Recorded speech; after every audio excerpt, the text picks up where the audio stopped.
జగన్మోహన్ రెడ్డి అధికారంలో ఉన్నప్పుడు మంత్రి రోజా చేసిన అవినీతి ఎంత చెప్పినా తక్కువే.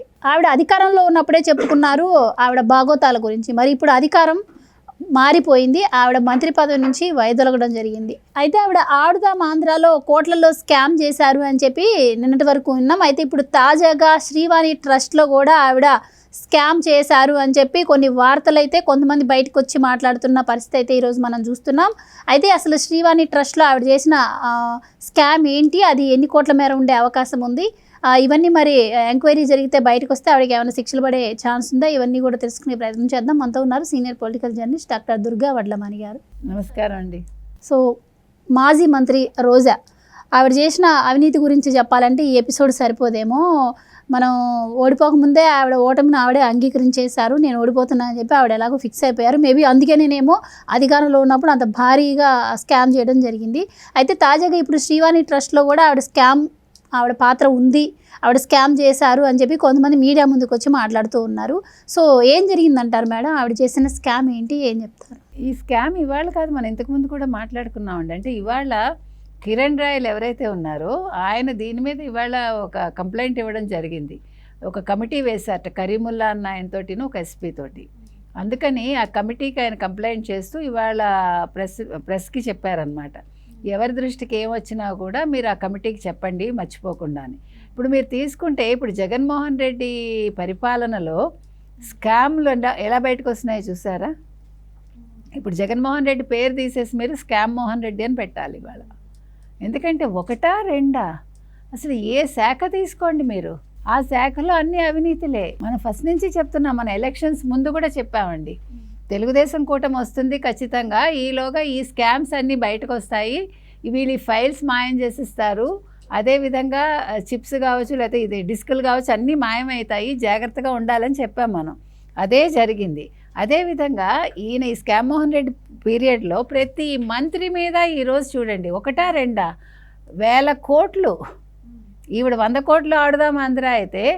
మీకు ఇంకొక విషయం ఏంటంటే ఈవిడ ఎప్పుడైతే నగరి నియోజకవర్గం కదండి ఆవిడది, నా తిరుపతి నా సొంత ఊరు, దేవుడు నేను కంపల్సరీ వస్తాను అని వారం వారం వెళ్ళేది కదా. వెళ్ళినప్పుడల్లా ఒక 25 మందిని తీసుకెళ్ళేది కనీసం, అంటే 25కి తక్కువ కాకుండా. ఆ 25 మంది దగ్గర ఈవిడ కనీసం ఒక్కొక్కరి దగ్గర 3 లక్షలు వసూలు చేశారో, మరి ఎన్ని లక్షలు వసూలు చేశారో మనకి తెలియదు. సో వారం వారం ఆవిడకి ఒక ఇంతను వచ్చేసేదన్నమాట ఆవిడకి తీసుకెళ్ళినందుకు. ఈవిడ ఒక గంటన్నరే ఉంటుందిటండి అక్కడ ఆ దేవుడి దగ్గర. ఈ గంటన్నర అయ్యాక ఈవిడ వెళ్ళిపోయాక పెద్దిరెడ్డి వస్తాడు. సో నెక్స్ట్ పెద్దిరెడ్డి దండుకుంటాడనమాట. అంటే తిరుమల ఆ పవిత్రత పోయి, తిరుమల దేవుడు అసలు ఈరోజు ఉన్నాడో లేడో మనకు తెలియదు, రాతి విగ్రహం మిగిలిందో. ఎందుకు చెప్తున్నామంటే వెంకటేశ్వర స్వామి ఉండి ఇవన్నీ చూస్తున్నాడా, ఆయన ఎందుకు ఏమీ చేయట్లేదని ప్రజల్లో ఒక సందేహం ఉంది. కాబట్టి అంటే వెంకటేశ్వర స్వామి అన్న దేవుణ్ణి వీళ్ళు అడ్డు పెట్టుకుని 1000 కోట్లు కాదు మరి ఎంత దండుకున్నారో మనకైతే తెలియదండి. అది ఒక అంటే స్కామ్కి ఆలవాలంగా చేసుకున్నారనమాట, స్కామ్స్ చేయటానికి తిరుమలను కూడా. అంటే వీళ్ళు దేవుణ్ణి కూడా వదలలేదు, దేవుడు మాన్యాలు వదలలేదు. ఇప్పుడు దేవుణ్ణే మొత్తం అంతా కలిపి వీళ్ళు దోచేసుకున్నారు. ఇంకొకటి ఇప్పుడు శ్రీవాణి ట్రస్ట్ అన్నారు మీరు. శ్రీవాణి ట్రస్ట్ విషయం తీసుకుంటే ధర్మారెడ్డి 2 కోట్లు ఆల్రెడీ శ్రీవాణికి సంబంధించింది ట్రస్ట్ డబ్బు ఏదైతే ఉందో, అంటే వాళ్ళకి వస్తాయి కదండి. ఇప్పుడు శ్రీవాణి ద్వారా ఒక్కొక్క టికెట్ 10,000 ఏమో ఉంటుందన్నమాట. అంటే ఈ శ్రీవాణి డబ్బు 2,000 కోట్లు ఆయన చెప్పకుండా, అంటే మామూలుగా పాలక మండలి అనుమతి తీసుకోవాలి. పాలక మండలి డిస్కస్ చేశాక ఆ ట్రస్ట్ డబ్బుని వాళ్ళకు ఒక బ్యాంక్ ఉంటుంది కదా, ఎప్పుడు నేషనలైజ్డ్ బ్యాంకే వాళ్ళకు ఉంటుంది, తిరుమలకి వచ్చేదంతా అందులో పెడతారు. అటువంటిది ఒక ప్రైవేట్ బ్యాంకులో వేశాడు. మరి అది దారి మళ్ళిందా, ప్రైవేట్ బ్యాంకులో ఎందుకు వేశాడు, వేసినందుకు ఏం తీసుకున్నాడు, దాని మీద ఎంక్వైరీ జరగాలి. ఇక ఈ శ్రీవాణి ట్రస్ట్ ద్వారా టికెట్స్ అమ్మేశారు వీళ్ళందరూ. అది ఎమ్మెల్యేలు అమ్మారట, ఎంపీలు అమ్మారట, ఈవిడ ఈ రోజా గారు అమ్మింది. ఒక శ్రీవాణి టికెట్ 10,000 ఎంతో నాకు తెలిసినంత మటుకి. అంటే మీరు ఒకసారి దర్శనం చేసుకోవటానికి ఒక వ్యక్తి 10,000 ఇవ్వచ్చు అనమాట. ఇస్తే మీకు కొంచెం అంటే చాలా ఉంటాయి కదా అందులో, విఐపీలు వివిఐపీలు అట్లాగా ఆ కేటగిరీస్ అన్నీ అయ్యాక 4వది గాను 5వ వాళ్ళు గాను ఈ శ్రీవాణి వాళ్ళు వెళ్తారనమాట. సో ఆ టికెట్స్ కూడా ఈవిడేం చేసింది, ఇష్టానికి అమ్మేసుకుంది. ఇప్పుడు అది స్కామ్ అనమాట.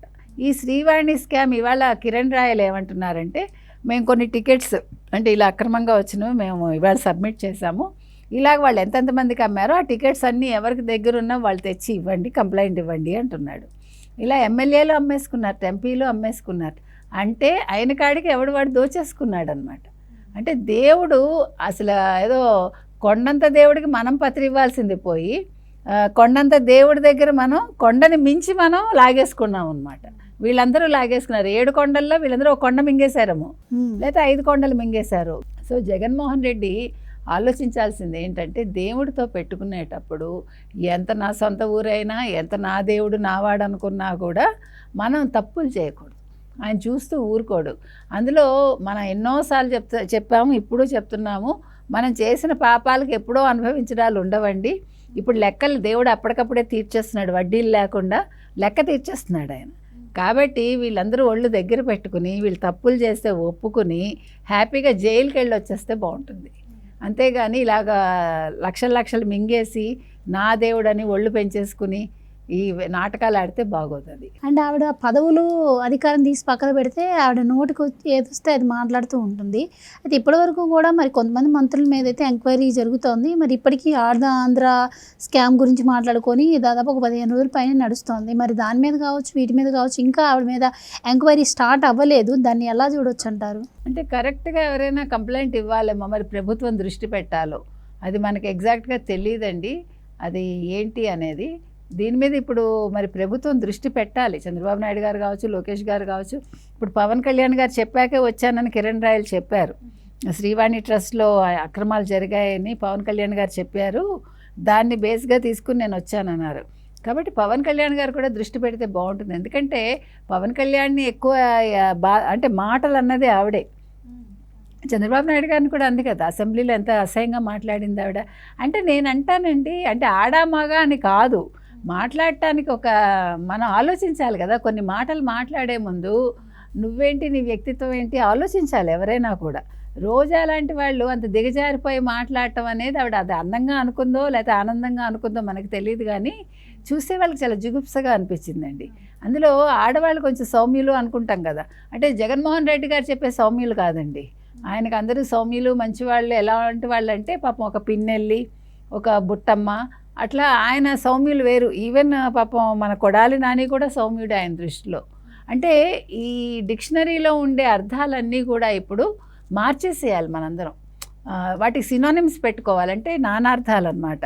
అంటే వైసీపీ వాళ్ళ నానార్థం ఇది, మిగతా అంటే కామన్ మ్యాన్ది ఇది అని అలాగ మనం వివరణ ఇచ్చుకోకపోతే, సౌమ్యులు అంటే పాపం ఇలా పిన్నెల్లి లాంటి వాళ్ళు సౌమ్యులు అంటే ఓహో ఇలా చెడ్డ పనులు చేసేవాళ్ళు సౌమ్యులు అని ప్రజలు అనుకునే, అంటే పిల్లలకి తెలియదు కదా, విద్యార్థులకి అలా పొరపాటు పడతారు. కాబట్టి భాష కూడా ఇప్పుడు చూసారా ఎంత మారిపోయిందో. భాషని కూడా ఇప్పుడు సంస్కరించాల్సిన పరిస్థితి వచ్చింది. అంటే ఒక జగన్మోహన్ రెడ్డి వల్ల ఆయనకు మాట్లాడటం ఎలాగా రాదు, కానీ భాషకి ఉండే అర్థాన్ని మార్చేశాడు ఆయన. కాబట్టి ఇవన్నీ కూడా దృష్టిలో పెట్టుకోవాలంటే ఏది ఏమైనా ఇప్పుడు రోజా మీద చర్యలు తీసుకోవాల్సిన బాధ్యత ప్రభుత్వాందే. ముఖ్యంగా పవన్ కళ్యాణ్ గారు కావచ్చు, చంద్రబాబు నాయుడు గారు కావచ్చు, లోకేష్ గారు కావచ్చు, ఎవరు దృష్టి పెడతారో మనకు తెలీదు. దేవాదాయ శాఖ మార్చులు కూడా ఉన్నారు కదా, ఎవరు కూడా వదలకూడదండి. దీని అంతు తేల్చాలి. దేవుడి దగ్గర దేవుడితోటి ఎవరు కూడా ఆటలు ఆడొద్దు. నువ్వు ఆడదాం ఆంధ్ర అనుకుని ఆడావు, కానీ తిరుమల వెంకటేశ్వర స్వామితో మాత్రం ఆడొద్దు, ఆడావు. అందుకు నువ్వు బౌల్ అవుతావో క్వీన్ బౌల్ అవుతావో చూద్దాం.